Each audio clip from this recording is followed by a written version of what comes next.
In today's video, I'm going to teach you how to transfer GoDaddy domain to Hostinger step by step. By the end, you'll know exactly how to unlock your domain in GoDaddy, get your authorization code, start the transfer at Hostinger, choose the right name servers, approve the request, and track the progress until it's complete. Let's begin in your GoDaddy account. Open your domain portfolio and select the domain you want to move. This takes you to the domain settings page. Scroll to the transfer section and make sure the domain is unlocked. If it's currently locked, turn the lock off so the domain can be moved. Next, choose Transfer to another registrar. Follow the on-screen prompts to obtain your authorization code, sometimes called the EPP code. GoDaddy will usually display the code right away and also send it to the administrative email on file. Copy the code and keep it somewhere safe. If the email doesn't show up, check your spam or promotions folder and make sure you can access the admin inbox tied to the domain. Now switch over to Hostinger, either visit the domain transfer page or log into hPanel and go to Domains then Transfers.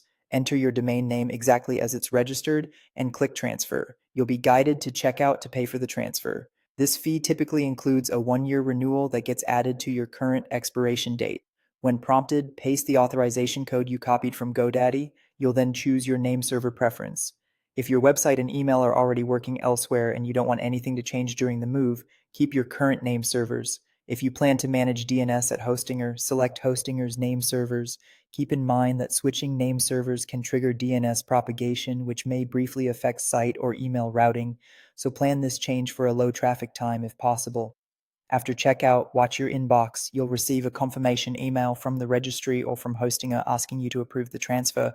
Open that message and confirm the request to speed things along. If you don't see it, check spam and filters. From here, the transfer typically takes 5 to 7 business days. You can monitor the status right inside your Hostinger dashboard. During this window, avoid relocking the domain or changing ownership details, as that can delay the process. Once the status shows that your domain is active at Hostinger, you're all set and ready to manage everything from your new provider.